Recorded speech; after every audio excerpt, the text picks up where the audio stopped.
जय श्री कृष्णा दोस्तों। आज हम सुनने वाले हैं बृहस्पति देव की व्रत कथा। बृहस्पति देव की कथा सुनने से भगवान विष्णु जी का आशीर्वाद सदैव आप पर बना रहता है। तो चलिए कथा शुरू करते हैं। यदि दोस्तों आपने अभी तक हमारे YouTube चैनल को सब्सक्राइब नहीं किया है तो सब्सक्राइब करें और बेल आइकन को जरूर दबाएं, क्योंकि इससे हमारी आने वाली सभी वीडियो का नोटिफिकेशन आप तक पहुंच जाएगा। और इस चैनल पर आपको व्रत कथाएं सुनने को मिलेगी जो आप किसी भी व्रत में सुन सकते हैं और अपने व्रत को साकार बना सकते हैं। तो चलिए कथा शुरू करते हैं। भारतवर्ष में एक राजा राज्य करता था। वह बड़ा प्रतापी और दानी था। वह नित्य गरीबों और ब्राह्मणों की सहायता करता था। ये बात उसकी रानी को अच्छी नहीं लगती थी। वह न ही गरीबों को दान देती, न ही भगवान का पूजन करती थी, और राजा को भी दान देने से मना किया करती थी। एक दिन राजा शिकार खेलने वन को गए हुए थे, तो रानी महल में अकेली थी। उसी समय बृहस्पति देव साधु के वेश में राजा के महल में भिक्षा के लिए गए और भिक्षा मांगी।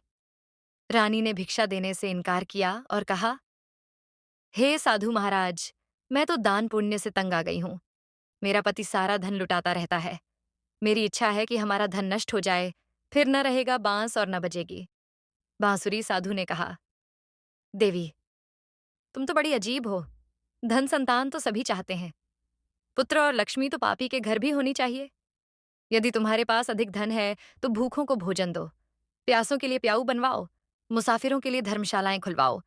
जो निर्धन अपनी कुंवारी कन्याओं का विवाह नहीं कर सकते, उनका विवाह करा दो।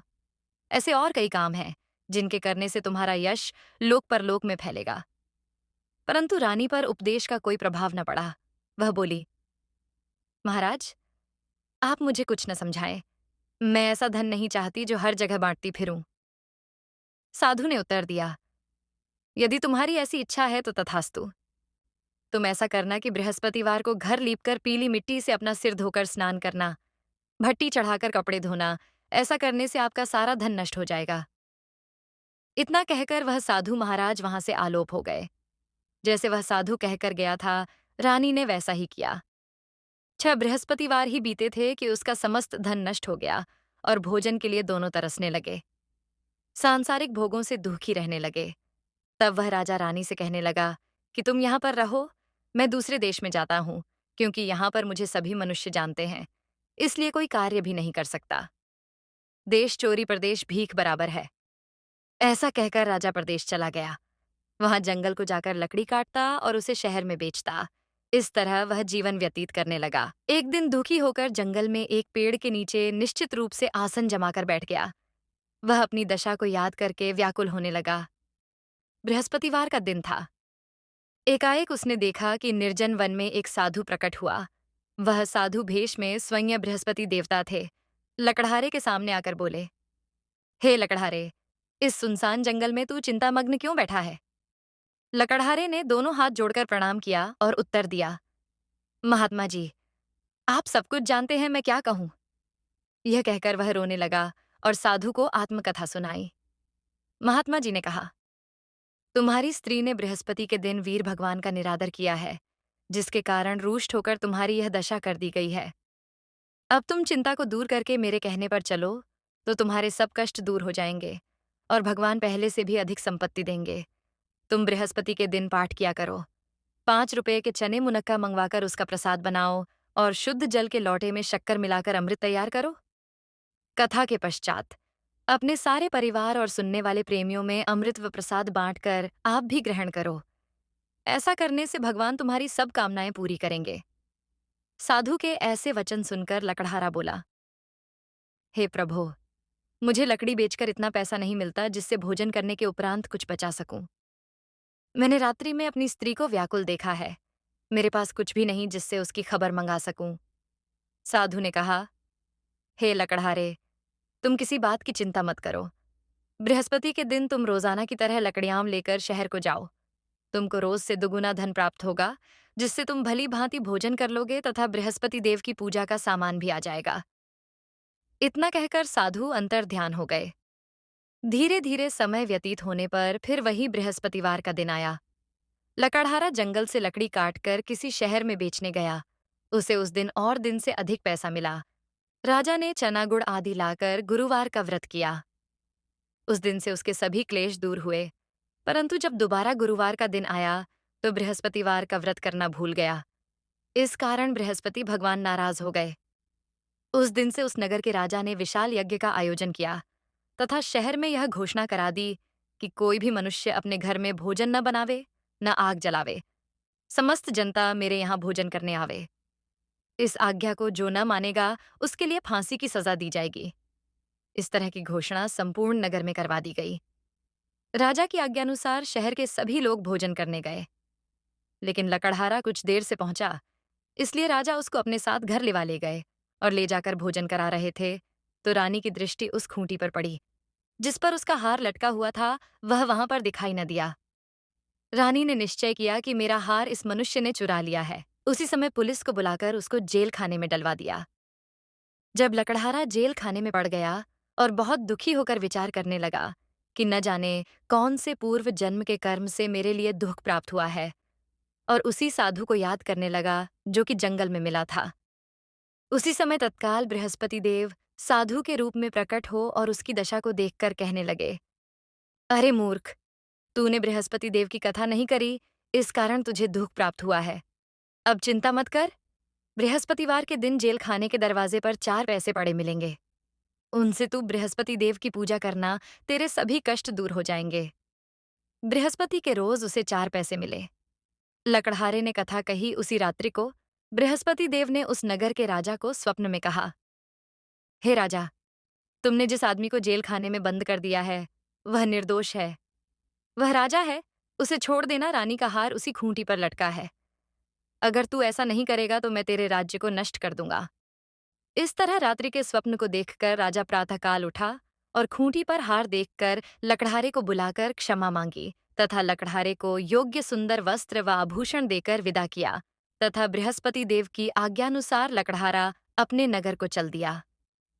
राजा जब अपने नगर के निकट पहुंचा तो उसे बड़ा आश्चर्य हुआ।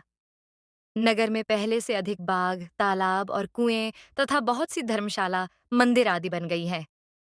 राजा ने पूछा, यह किसका बाग और धर्मशाला है? तब नगर के सब लोग कहने लगे, ये सब रानी और बांदी के हैं। तो राजा को आश्चर्य हुआ और गुस्सा भी आया। जब रानी ने यह खबर सुनी कि राजा आ रहे हैं, तो उसने बांदी से कहा कि हे दासी, देख, राजा हमको कितनी बुरी हालत में छोड़ गए थे। हमारी ऐसी हालत देखकर वह लौट न जाएं, इसलिए तू दरवाजे पर खड़ी हो जा। आज्ञानुसार दासी दरवाजे पर खड़ी हो गई। राजा आए तो उन्हें अपने साथ लेवा लाई। तब उन्होंने कहा, हमें यह सब धन बृहस्पति देव के इस व्रत के प्रभाव से प्राप्त हुआ है। राजा ने निश्चय किया कि 7 रोज बाद तो सभी बृहस्पति देव का पूजन करते हैं, परंतु रोजाना दिन में 3 बार कहानी कहा करूंगा, रोज व्रत किया करूंगा। अब हर समय राजा के दुपट्टे में चने की दाल बंधी रहती तथा दिन में 3 बार कहानी कहता। एक रोज राजा ने विचार किया कि चलो अपनी बहन के यहाँ हो आवें। इस तरह निश्चय कर राजा घोड़े पर सवार हो अपनी बहन के यहाँ को चलने लगा। मार्ग में उसने देखा कि कुछ आदमी एक मुर्दे को लिए जा रहे हैं। उन्हें रोककर राजा कहने लगा, अरे भाइयों, मेरी बृहस्पति देव की कहानी सुन लो। वे बोले, लो, हमारा तो आदमी मर गया है, इसको अपनी कथा की पड़ी है।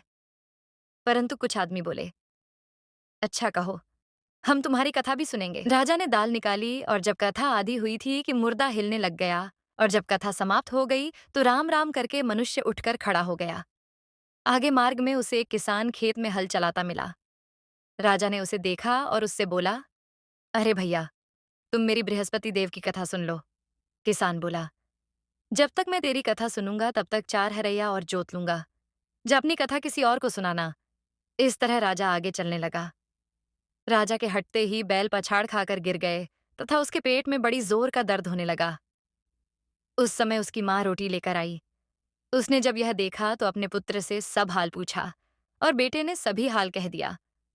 तो बुढ़िया दौड़ी दौड़ी उस घुड़सवार के पास गई और उससे बोली कि मैं तेरी कथा सुनूंगी, तू अपनी कथा मेरे खेत पर चलकर ही कहना। राजा ने बुढ़िया के खेत पर जाकर कथा कही, जिसके सुनते ही वह बैल उठ खड़े हुए तथा किसान के पेट का दर्द बंद हो गया। राजा अपनी बहन के घर पहुंचा। बहन ने भाई की खूब मेहमानी की। दूसरे रोज प्रातःकाल राजा जगा तो वह देखने लगा कि सब लोग भोजन कर रहे हैं। राजा ने अपनी बहन से कहा कि ऐसा कोई मनुष्य है जिसने भोजन नहीं किया हो। मेरी बृहस्पति देव की कथा सुन ले। बहन, हे भैया, यह देश ऐसा ही है। पहले यहाँ लोग भोजन करते हैं, बाद में अन्य काम करते हैं। अगर कोई पड़ोस में हो तो देख आऊं। वह ऐसा कहकर देखने चली गई, परंतु उसे कोई ऐसा व्यक्ति नहीं मिला जिसने भोजन न किया हो। अतः वह एक कुम्हार के घर गई, जिसका लड़का बीमार था। उसे मालूम हुआ कि उनके यहाँ 3 रोज से किसी ने भोजन नहीं किया है। रानी ने अपने भाई की कथा सुनने के लिए कुम्हार से कहा। वह तैयार हो गया। राजा ने जाकर बृहस्पतिवार की कथा कही, जिसको सुनकर उसका लड़का ठीक हो गया। अब तो राजा की प्रशंसा होने लगी। एक रोज राजा ने बहन से कहा कि हे बहन, हम अपने घर को जाएंगे, तुम भी तैयार हो जाओ। राजा की बहन ने अपनी सास से कहा। सास ने कहा, हाँ चली जा, परंतु अपने लड़कों को मत ले जाना, क्योंकि तेरे भाई की कोई औलाद नहीं है। बहन ने अपने भाई से कहा, हे भैया, मैं तो चलूंगी, परंतु कोई बालक नहीं जाएगा। राजा बोला, जब कोई बालक नहीं चलेगा तब तुम क्या करोगी? बड़े दुखी मन से राजा अपने नगर को लौट आया। राजा ने अपनी रानी से कहा, हम निर्वंशी राजा हैं, हमारा मुंह देखने का धर्म नहीं है और कुछ भोजन आदि नहीं किया। रानी बोली, हे प्रभु, बृहस्पति देव ने हमें सब कुछ दिया है, हमें औलाद अवश्य देंगे। उसी रात को बृहस्पति देव ने राजा से स्वप्न में कहा, हे राजा, उठ, सभी सोच त्याग दे, तेरी रानी गर्भ से है। राजा की यह बात सुनकर बड़ी खुशी हुई। 9वें महीने में उसके गर्भ से एक सुंदर पुत्र पैदा हुआ। तब राजा बोला, हे रानी, स्त्री बिना भोजन के रह सकती है, बिना कहे नहीं रह सकती। जब मेरी बहन आवे तो मुझसे कुछ कहना मत। रानी ने सुनकर हाँ कर दिया। जब राजा की बहन ने यह शुभ समाचार सुना तो वह बहुत खुश हुई तथा बधाई लेकर अपने भाई के यहाँ आई।